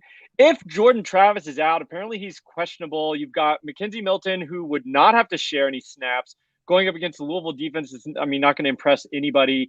I could like that. He's only 6,100, and there's 300 yards in his bag for sure. So I think that's interesting. But I mean, you got to wait. I think it's a 3:30 game, and so you're going to have to wait and find out if Travis is officially out. So that could be kind of tricky, but just keep it in mind if you want to get real different on a GPP. And then Bijan Robinson, I think I might end up with like 100%. I find it so hard to not play him against Texas Tech. I don't care if their defense is kind of ranked okay against the run. They've played like Houston, Stephen F. Austin, and FIU. He's too cheap. He's got 30 points in 2 out of 3 games. Give me a good argument he's not a candidate for 30 points today at 7,200. I mean, he should be 9K, I think. Yeah, it just doesn't make any sense. And if you look at Texas, they're ranked number 14th. I mean, doing averaging about 245 yards per game. Again, you alluded to the teams that Texas Tech has played already to begin the year, so context does matter in this case. I'm all for him. So again, if you're looking at the receiver spot with Boutte at LSU, you got to roster Robinson in 100% of your lineups as well. So I'm all in. I'm gonna go with that. He's that good as opposed to Texas Tech's defense is that good. And yeah, and I agree with that. And also, he catches a lot of passes. I mean, he could catch 3-4 passes. You'd love that too. And just break one on the outside. So I love Bijan. No. I mean, it is chalk. Like, this isn't anything new, but I'm just saying, like, I'm not fading. I mean, it seems too easy, but maybe we'll be corrected there. It's just like you can't not play him. I mean, he's not. There's no price prohibitive. I mean, 7,200 is nothing. And then I want to touch on Taj Brooks because we highlighted him in Why Wait Till Sunday. He was in our bargain bin. He's 4,100. You cannot argue with that price. But Chris, do you have your ear to the ground anything about Sir Roderick Thompson, who was eased back in last week, didn't get a lot of touches, but was last year's starter, and I know has some fans in the CFF community that think he's pretty good. Could it be more of a 50-50 split? I'm just not sure I'm sold on Taj Brooks being like the starter. Now for 4,100, he doesn't have to get 20 touches, but just temper expectations, I guess, is maybe what I'm thinking. Yeah, so I'm more off him than I was, and that is a not an indictment of Taj Brooks necessarily, but it is an indictment of how many people I think are going to play Taj Brooks. I mean, I read, like, we do our stuff pretty early in the week, and so we release our stuff. We get more information. We don't really have an idea of what rostership looks like until we see who everybody else is talking about, who's got the buzz on Twitter, who's posting articles about XYZ players. Everywhere I've read, everywhere I'm looking, Taj Brooks is that guy. He just is. Everyone's talking about him because he's so cheap and he's been so productive. And I think he's probably deserves to have a 60 to 70% share of that backfield this week. But if he doesn't hit for like 12 to 15 points at minimum, I think you're getting a lot of leverage on the field in tournaments. And so I am more than happy to come in under what I'm projecting to be like 25 to 30% rostership. And I'll happily play it that way. I think Taj Brooks to be very highly rostered, and I think that it is a strategic move to stay away from him. Because I just don't think he's going to be like, he needs a lot to pay off if he's going to be super chalky like that. And I'm off him for that reason. Yep. I mean, I'm with you. I'm not sold that he's like the starter. So yeah, we'll have to see. Okay. My last two guys I wanted to bring up here are Texas A&M receivers and their tight end. Apparently Anais Smith, who I guess we don't know what his status is right now. I think, is that an early game? Is that a noon game? Like, are we going to get an update before we end this broadcast? Well, whatever. We'll figure it out. But I think it is a noon game. Oh, hello. Brand new 7 minutes ago. Texas Tech running back Taj Brooks is out with a leg injury today. Get him out of your lineups. Ooh, okay. That's a good call. Yeah. So does that make you interested are you interested in Sir Roderick Thompson? Yeah, but he's a little more pricey, isn't he? What's his number? I think he's like at 5K or right around there. He's pricier. Yeah, he's more expensive. But I mean, he's we like Brooks, you got to figure he's going to get more carries though, right? Yeah, he's probably going to get 20 touches, you would think. Yeah. Well, I mean, what we liked about Taj Brooks. Ooh, okay, 4,800 is what he is. 4,800. Yeah. Would you play him? And he catches some passes, I think. Yeah. I don't know if I'm going to get into that so much, but yeah, I mean, you can't argue 4,800. But yeah, so okay, that's a big one. Jaquavius Marks is warming up pregame. We actually have some info here. This is interesting. Okay. All right, that's the big news. So Taj Brooks is out. A lot of people are gonna be scrambling. I wonder if he is I mean, we're here 40 minutes before kickoff. I wonder if he's gonna be like 5% still because people aren't gonna make the change. Yeah, 2 to 2 to 3%, maybe up to 5. Because I think he's in so many lineups that people get caught with him. But I mean, if he's in 2 or 3% of lineups in the entire field, you just eliminated 2 to 3% of the field, basically. You love to see it. Yeah. So I didn't realize Jaquavius Marks was battling an injury. If Jaquavius Marks is like so like if we get news that he isn't playing or is going to be limited, I love Dylan Johnson at 4,600 because I Right. think Dylan Johnson could get I think Dylan Johnson could catch 10 to 15 passes out of the backfield. Like I legitimately think that is a possibility if Jaquavius Marks. Yeah, I'm in for that. Yeah, I mean, I think I just made a little while we were all chatting. I made a Dylan Johnson lineup as well. Lineup. Okay. I think he's in play. I like Dylan Johnson at 4,600. Hey, I'm always grinding, baby. Got to, man. You got to. Oh, y'all aren't building. I thought we were all building lineups while we. That's we did it, this. man. You got. I mean, I have to. You got to be logged in. You got to be logged in at all times, man. News breaks late, man. You got to stay on top of it. Got to get those swaps, man. You got to make those swaps. Yeah, if Mark, I mean, it says he's like dressed and warming up, so I mean, presumably he's good to go. But yeah, I didn't know there was even he's dressed and warming up. He took a big hit, missed the second half against Memphis last week, so maybe got the wind knocked out. He's probably okay, but I still think Dylan Johnson in a tournament is a good move. Another interesting one here, a guy I totally thought was out is Stephon Cobbs is warming up pregame against Utah State here. He's an interesting flyer. I love Shakir for Boise State, but he had 2 touchdowns, a punt return, and he's a long, deep threat for Boise State. If he's playing, I like Bachmeier even more because he stresses the defense in a different way. Also, not sure what the number on his salary is, but he's interesting. I played him in a late night slate, and he paid off big time not too long ago. So I think that is definitely worth a look. If he's playing, and it looks like he is. I mean, when they're warming up, they're usually good. So okay. Know. Anyway, sorry, we had that breaking news, but I did want to touch on Demas and Weidermeyer for Texas A&M because Anaya Smith may have a concussion, and the latest update was he was not cleared protocol. I guess keep an eye on that. If he's out, I mean, Demas is 4,400, Weidermeyer is like 4,300. Weidermeyer's caught 4 passes in every single game. Shout out to his prize picks. His prize picks is only over under 3.5 receptions, kind of like that. Over. And Demas, I'm way off on Demas like as a C2C asset going to the NFL. His prospects just seem a little dim, but he caught a 75-yard touchdown pass last week. And if Smith is out, it's gonna be kind of a close game. I think they're not gonna blow out Arkansas. They're gonna have to be. They're not just going to be able to give it to Spiller.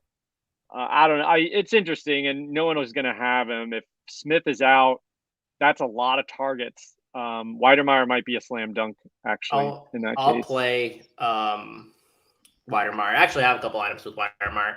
He is the hog killer, man. Last season, 892-2 against Arkansas. He is their number. He really does. They don't know how to defend him, and I think that he's going to be a favorite of Calzada today because that Arkansas defense, man, that pass, they're last, I guess, first technically in passing success rate allowed, and so that's a really tough passing matchup. And I think I'm not playing Demas because I think Demas was in because it was a blowout. I don't really have interest in him, but I do have a lot of interest in Jalen Weidermeyer because I think he could be check down king for Calzada. I've been talking about Weidermeyer's prop on prize picks for all week at 3.5. I think it's way too low. So I like that as well. Yeah, I mean, just to piggyback with what you guys said, I'm all in on him. Actually been on him before the season started. I picked him up in a Debbie league, so hopefully he pans out when he gets to that next. Oh yeah, let's go. Okay, so that's good stuff. Let's talk about our wagers.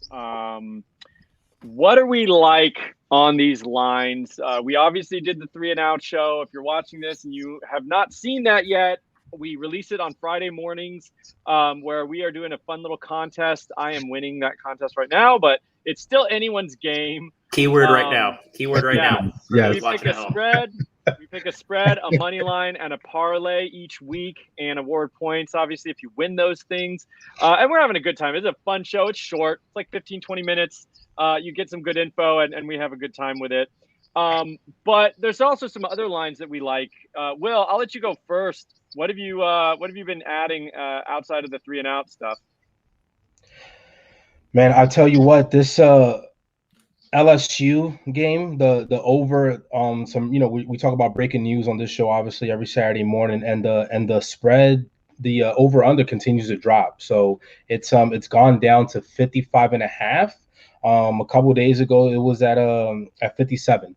So it's just one of those things where again, I get kind of weary when I see anything at a point and a half to 2 points. But again, I think SEC matchup, I think it's going to be a shootout in my opinion, and I don't think they're going to have any answers for Butte on the LSU side, and Mississippi State's going to have to do their thing, because it doesn't matter where Leach goes, he's going to just always want to run that offense no matter what. And I think he has the personnel to do it in Mississippi State. Yeah. So I see you got here, and I know you like Notre Dame. That game scares me. I don't know what to expect out of that game, to be honest with you. Listen, if I'm wrong, Alfred, if I'm wrong on that game, I'm wrong on that game. But I just need somebody, and maybe Chris has some data on this. Again, it's coming off from the gut here on this side. But if Chris could share some data as to why Wisconsin comes in as a 6.5 point favorite, that just doesn't make any sense. I understand they're playing Wisconsin, but at the end of the day, I mean, you got a higher ranked team in Notre Dame coming in, and they're undefeated. Wisconsin's 1-1. They didn't look impressive at all versus Penn State, and for them to come in and beat a ranked team, especially a team that's undefeated, by a touchdown, right? By a touchdown, it just seems ridiculous also, to me. I'll tell you why they're 6.5 point favorites. They rank second in the country in defensive success rate. They rank, believe it or not, and I could not believe this when I saw it, they rank 23rd on offense in terms of offensive success rate. So it's not necessarily explosive plays, but they're getting it done. And they had the bye this week, and I think that gave them a lot of time to prepare for Notre Dame. So I think that all of that is going into the 6.5. So I don't have a play on this game. I've kind of shied away from it, but if I did, I would take Wisconsin. Yeah, but see, on the flip side, right, I just think that the first two games with Notre Dame, I was like, and that's why I went with Purdue last week. But after what I saw from them against Purdue, now I'm all in on them going in against Wisconsin and covering that spread. So if you're going to give me 6.5 points, I'm going to take that all day, every day. I'm just worried, man. I don't think Wisconsin's. I don't know. I got the play on this game for me was the first half under. I think that may be a play too. I mean, Wisconsin is kind of stout on the defensive side, so that may be a play. Look, I'm putting in plays right now as we're speaking. So just, continue to look down over here, check some things off that I like. Some over/unders, some spreads. First half. I think that 23.5, the 23 is 23.5. I think it's down to 23 first half. I think that's a really nice recipe for the under. So that's one of my favorite plays of the week too. Now listen, I know we joke around every week on this, but Wyoming at Connecticut, Wyoming at UConn. They're at 31.5. Alfred, I may just have to pull the trigger. Listen, you can't put the line high enough for UConn. You can't. But you know what? I told you guys last week, right? Because Army actually they covered the spread at halftime. It was 35 nothing. What's the half line? I got to look that up, because I may be entitled. I think that might be a good one for the first half. Wyoming to cover. I mean, I got to stick to what I said. Stick to my word. I said I was going to fade UConn for the rest of the year, so I'm going to have to just go ahead and do that. Again, they're known to play basketball. They're not known to play football, and it's evident this year that that's not what they want to do. Yeah, they're very, very bad. I also have a play in this game, but my play is the under. I think it's going under 54. I do not think that. So I was shocked when I heard this. So I had to do a little bit of digging. Utah's rushing defense is really good, like legitimately good. Wait, Utah? Or sorry, UConn. Oh, okay. Their rush defense is like actually pretty good, and I don't think that Sean Chambers can like throw the ball. I like Sean Chambers, but I mean, like he's a limited. No, he can't really throw the ball. He gets all his stuff on running. Yeah. Yeah, and so I think this game is definitely going under. UConn is by far the worst team in the country, and they are historically bad. Well, listen, they're putting up a fight with Massachusetts, so It's between them and then the same area. There's in the same area. I think they're going for the worst team in the Rice. Right. ULM. Rice. That's a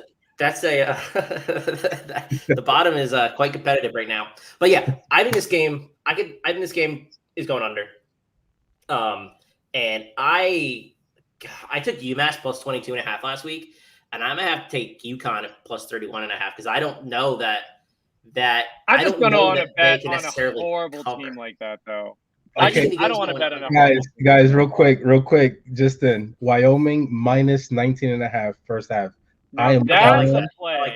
all over it. I think I'm all over that's it. a play.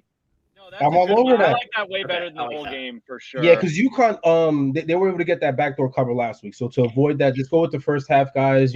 Cash out early. A lot of these books, what they do is that if you go ahead and hit, you don't even have to wait for the whole game to end to get that money back in your account. It hits, and that by the time that the third quarter starts, that money's back in your account. So if you want to roll into another game, or if you want to roll into live betting, which I love. Mm-hmm. I share with these Big guys. Yeah. I share with these guys some of my live bets. Sometimes they work, sometimes they don't, but still, it's always fun. So look for that. Okay. I got some for you. So I like the FIU Central Michigan over. Chris says no, but here's the thing. That's this game. So FIU, you know how I like the trends, right? So FIU away versus other G5 teams, the over is 10-5 in the last 4 years, and CMU the over is 9-6 at home against other G5 teams.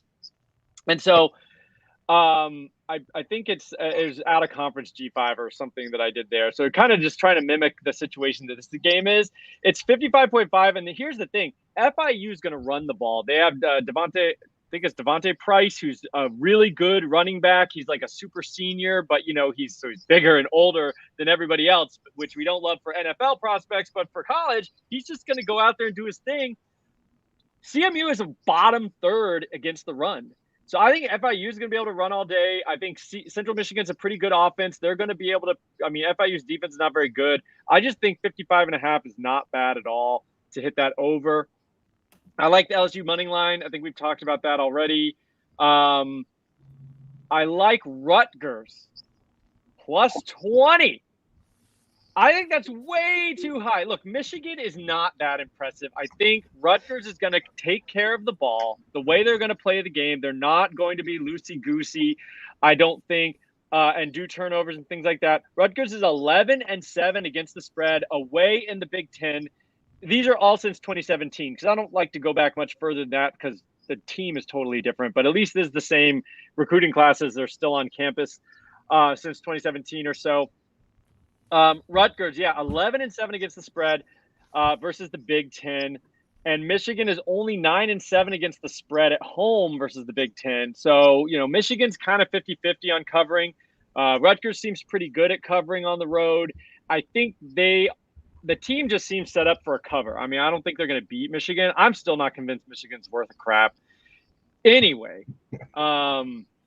also, here's my big one of the day, guys. I love West Virginia plus 17. Give me that money line. Give me the West Virginia money line. Oklahoma wants to lose. Like every week. They want to lose a game. They have not been impressive at all. I don't know if Lincoln Riley's lost his magic, lost his mojo. Spencer Rattler's kind of garbage. Okay, that's a little strong. Yeah, garbage is a big stretch, Chris. He's the fifth best quarterback in this class right now. Malik Wilson is better than him. Matt Corral's better than him. Sam Howell's better than him. Spencer Rattler, Caleb Williams is probably better than him. Chris. Chris, time out. Hold on. Flag on the play, 15 yards. Fire tape. First of all, no. Don't try to sneak in that Sam Howell real quick and then move on. Sam Howell is way better than there's no way. There's no way that Sam Howell. There's no way that he's better than Rattler. There's no way. That kid's arm is just ridiculous. I think as an NFL prospect, he can make every single throw, and his arm is just like a flick of the wrist, right? He can, but he doesn't. Something's up with him. He can't. He's not a gamer the way that you want him to be right He now. was benched what it last is? season. He's just overconfident in his abilities, and which we saw. If you ever saw that that Netflix special QB1, he even had that going on in high school, right? So he knew what he has. I think that's transcended to the next level here in college football, and he's playing for a top program. We've seen what Lincoln Riley's been able to do with the last couple of quarterbacks that he's had.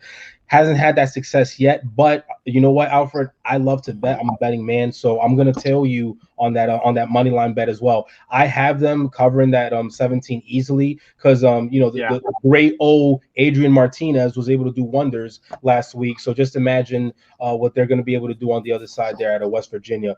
Justin, guys, I do want to let you guys know another one that I like here. First half, I like Auburn to cover minus 16.5. First half against Georgia State.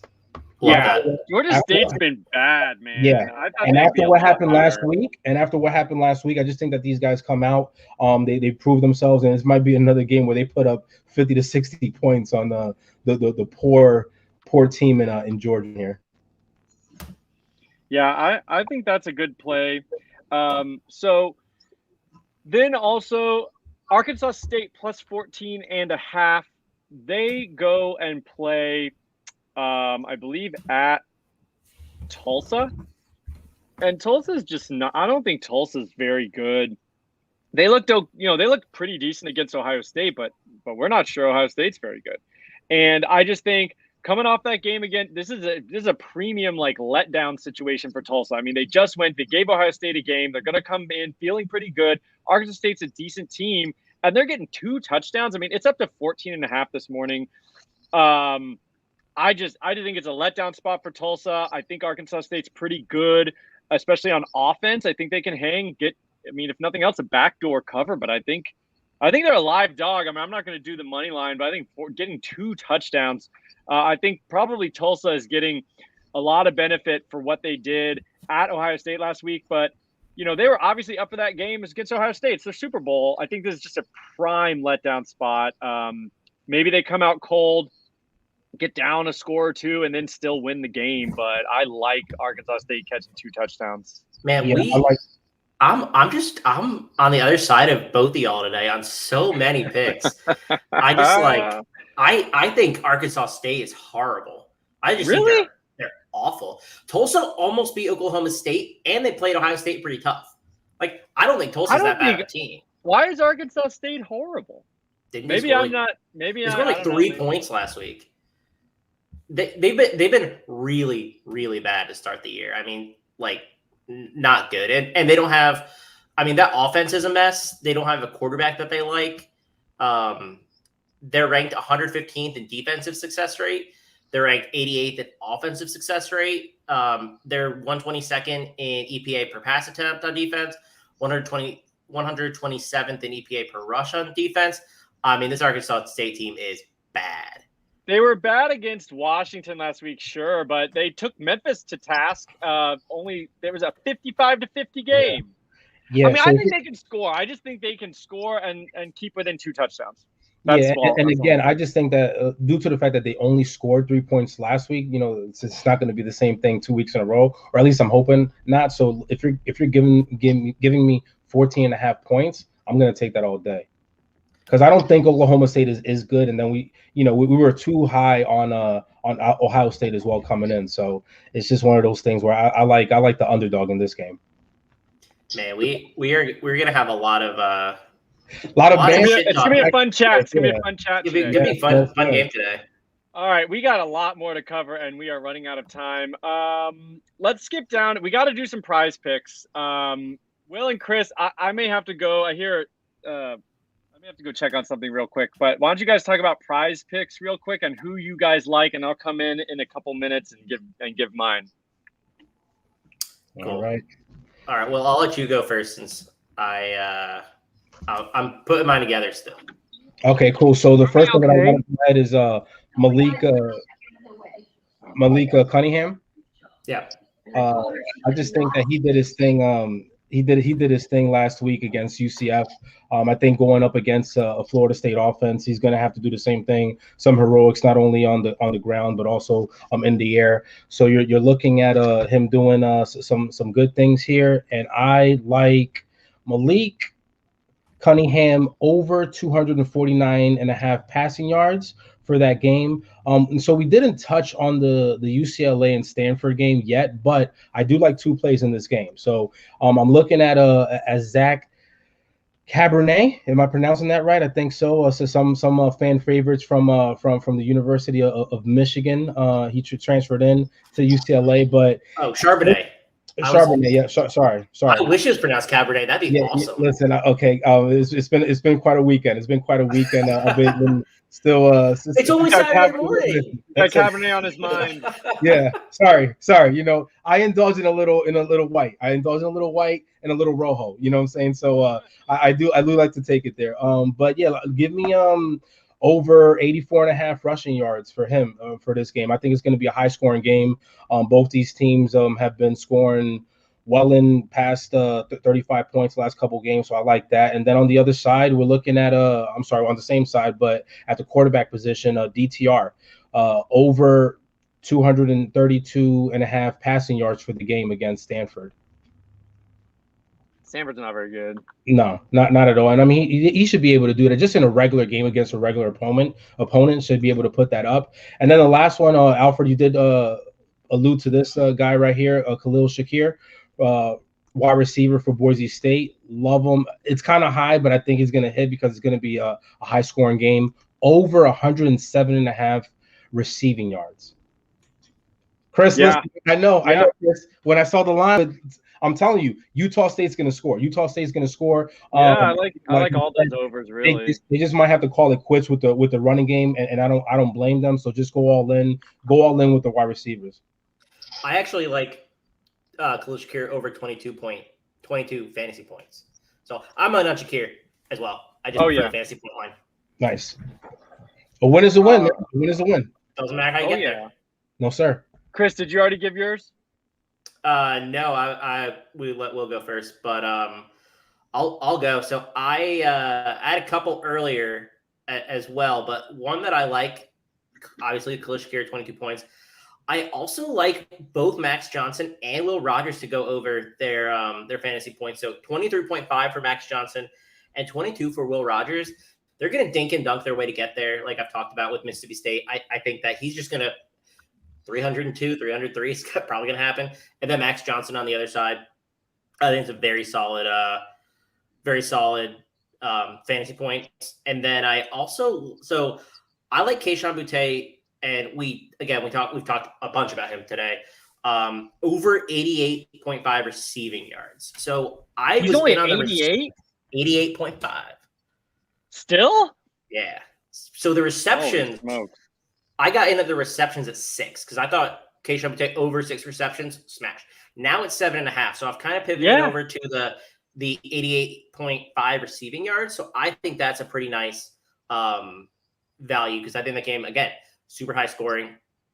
I think another one is Eric Ezukanma under 92.5. I don't know how well Texas Tech is going to be able to pass against Texas. And I think that Ezukanma, well, as good as he's been this year, I think they're probably going to take him out and just shift a lot of coverage his way. So I'd be surprised if he got over 92. I think that line's a little aggressive. One more I like is Jordan Addison going over 72.5 receiving yards. I liked a lot of the receiver props this week. But they just announced that I think Jared Wayne was out or not playing today. And so if he's not playing, I think Addison probably gets a couple more targets here and there. They're playing New Hampshire. So it's not like they're going to have to throw a lot, but a big play to Addison. I mean, he had 3 touchdowns last week. He's just a dynamic player. I think 72.5 is really good. And then one more. Can I get a Spencer Rattler? Spencer Rattler over 1? Okay. Over 1 interception. Is he on there? I haven't seen him. Over 1 interception. Okay. Over 0.5 interception. Sorry. I think he'll throw 1 at least. You said for Rattler?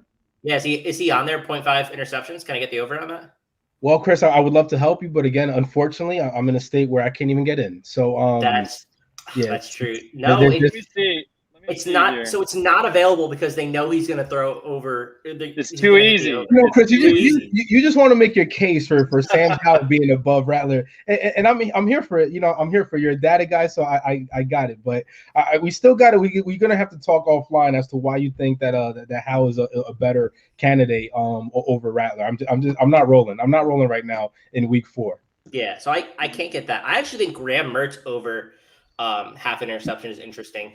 So he does not throw anywhere except like 5 to 15-ish yards straight in front of him. That's the only spot that field he targets. So you know who happens to play in that spot for Notre Dame's defense? Kyle Hamilton.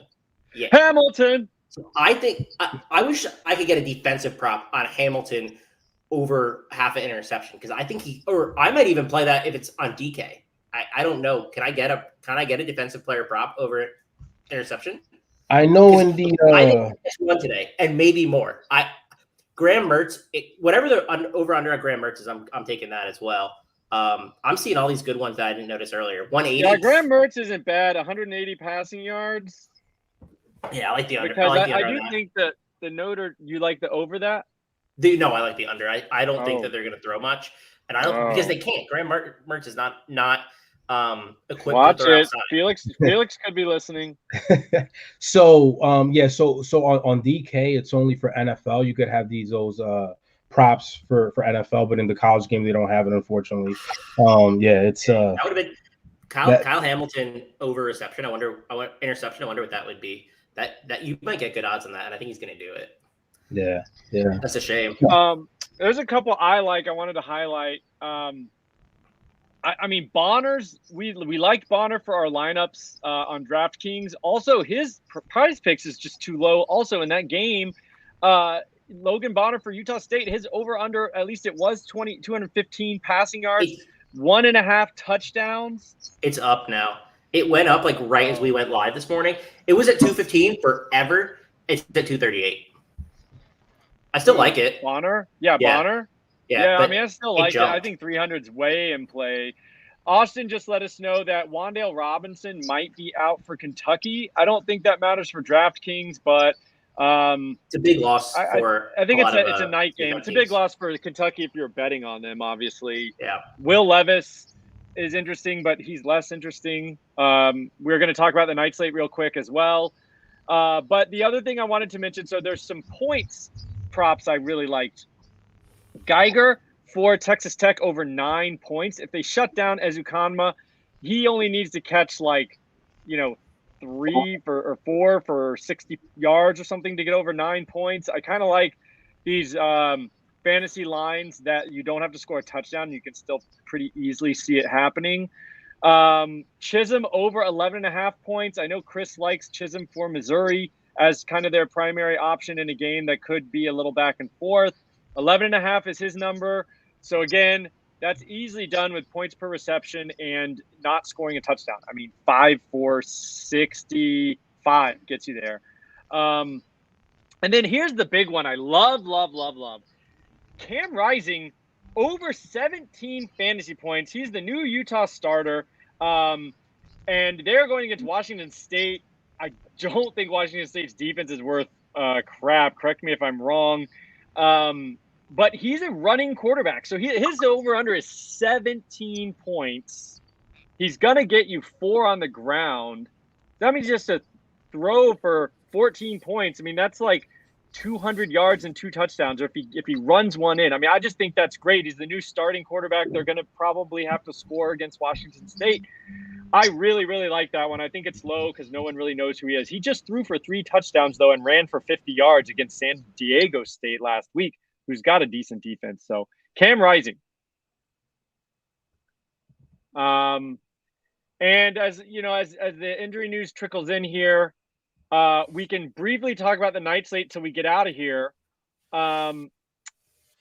Tennessee at UF, Kentucky at South Carolina, Kansas State at Oklahoma State, Navy at Houston, Nebraska at Michigan State, West Virginia at Oklahoma, and UNC at Georgia Tech is the slate.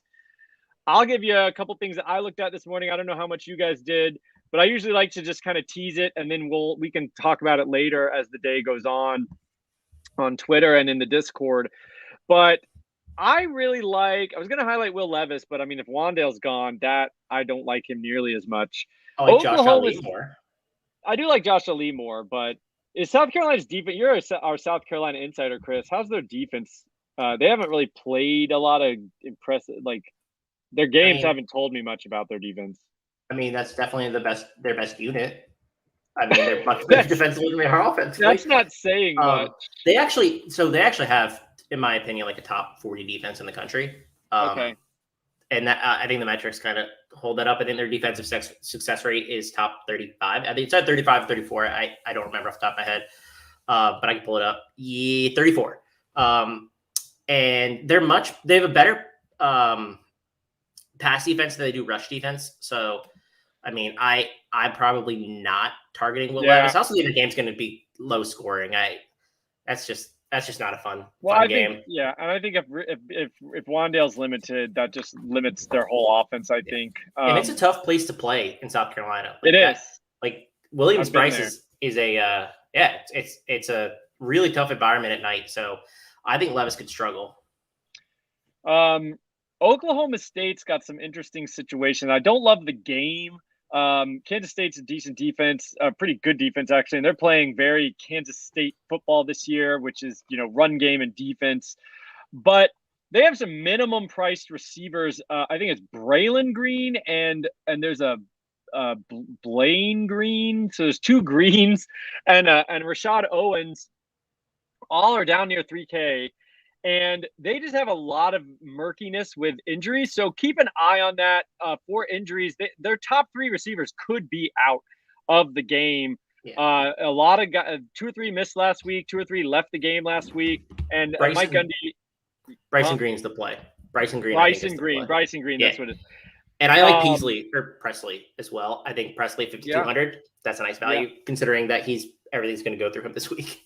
Yeah. Well, I mean, apparently their depth chart, they did release a new updated depth chart for this game. And the normal starters were actually listed as starters, but that doesn't mean they're not injured. Mike Gundy is a disaster when it comes to injury news. So you just really have to wait and see who's warming up. But there could be tremendous value there for Oklahoma State. Navy at Houston. I want the quarterback for Houston. No matter who it is, I guess, basically. Clayton Tune was kind of injured. He's 6,900.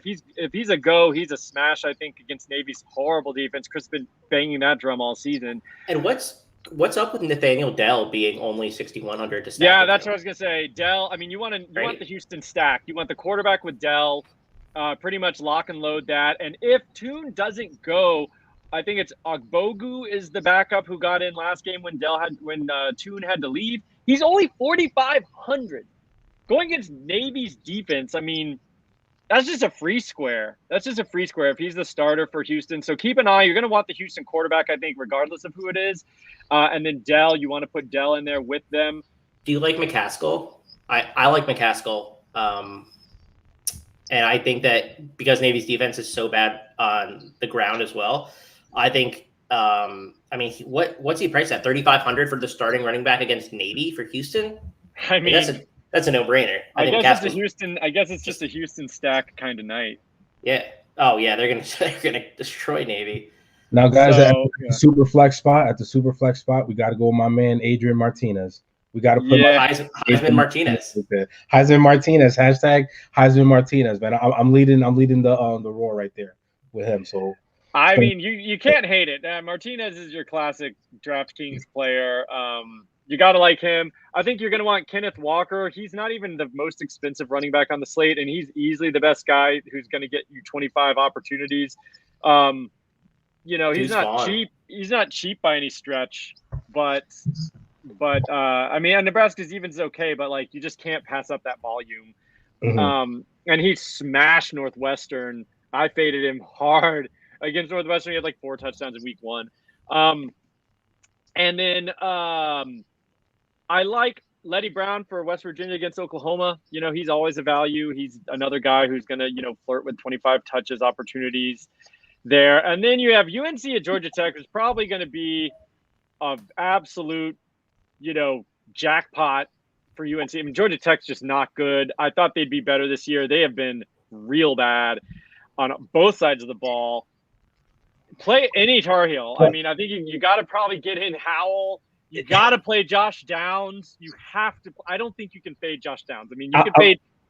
I'm assuming that Chris is gonna be rostering Sam Howell in there in a lot of spots for the night slate. Sam Howell. Yeah. Oh, yeah. Can I take a head-to-head? Who scores more fantasy points, Rattler or Howell this week? Well, I like Howell. Let's do it. And Chris, if you want to do something on the side, just like a friendly wager between you and I, we could do like we could do something offline, man. But I'm down with that because I think even though Rattler right now is 600 more than Sam, I just like it. I like Rattler in this position against West Virginia. Again, I think he's going to put up the points. Again, yeah, let's sprinkle something on that. So we could definitely talk offline about that, man. Yeah. I want to also mention with quarterbacks, I think Hendon Hooker is a good value. Yeah. Florida's a tough team, but they're pretty solid versus they're solid in the trenches more than they are, I think, in the secondary. So I think that's the one exploitable area that you can kind of get them. And I think Hendon Hooker with his mobility, I think that he has good upside. He's 7,100, but I don't think that's too bad either. So he's pretty interesting to me.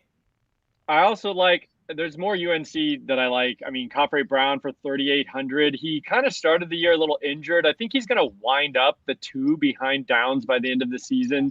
But he's so cheap at 3,800. I think that's decent. He caught a 75-yard touchdown last week, I think it was. There's just a lot of upside there for a very cheap price. I think should be the second receiver there behind Downs. He just got a slow start to the season. Caleb Hood for 4,500. He's pushing Ty Chandler, who's been very unimpressive. Combine that with the fact that this game should get out of hand and UNC should be able to just kind of run the ball a lot in the second half. Keep an eye on Jeff Sims' status. I mean, in a game, they're going to have to really rely on scoring points. If he's playing, he's kind of interesting and he's priced down. A dual threat quarterback for Georgia Tech. Is he going to start if he's healthy? Or is it going to be Jordan Gates? I mean, if Sims is healthy, I'm pretty sure he's going to start. But I guess keep an eye on that. I mean, I thought he's like the locked and load starter. But Austin, our producer, is saying the dream is dead for Sims. And I was a big Sims guy headed into the season. But he's been injured. It's not a performance issue. Anyway, Jahmyr Gibbs, 5,200. He has not scored a touchdown yet. He's probably more of a tournament play because I think it's a very high risk, but like they're gonna have to do something with their playmakers. Like it's either gonna be 72-0 or they're gonna have to put up some stuff against UNC's not so great defense. I mean, this could be a Gibbs, 7-catch game for Gibbs. I think they're just gonna have to get him involved if they even want to come close to making a competitive game. At 5,200, you're not paying a premium. Tournament play, I think, he's got double dong upside with 2 touchdowns and 7 receptions or something like that. I mean, that's in his range of outcomes. So it is. I think in that game, it's gonna be loose on the defense. I don't think UNC's defense is very good. I just don't forget about him. I feel like everyone's forgotten about Gibbs because Georgia Tech's been so bad, but he's still getting the workload. He just hasn't scored a touchdown yet.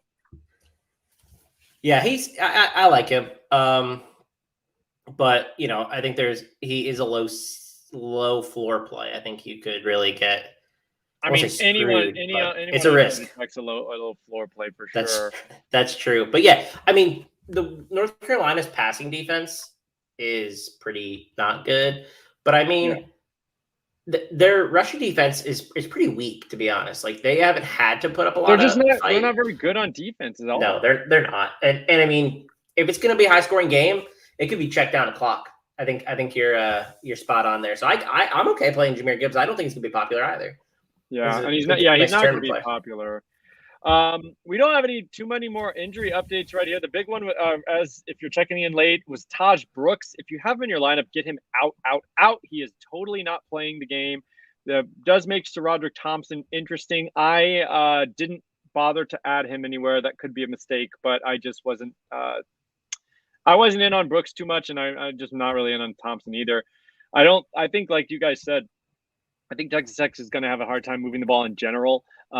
Just because Texas pass defense is good does not mean that they're going to be able to just run the ball all day. So I think in general, if the pass defense is really good, I think teams are going to have a hard time moving the ball, period, even if they can get some chunks on the run game. So I think that game could be ugly.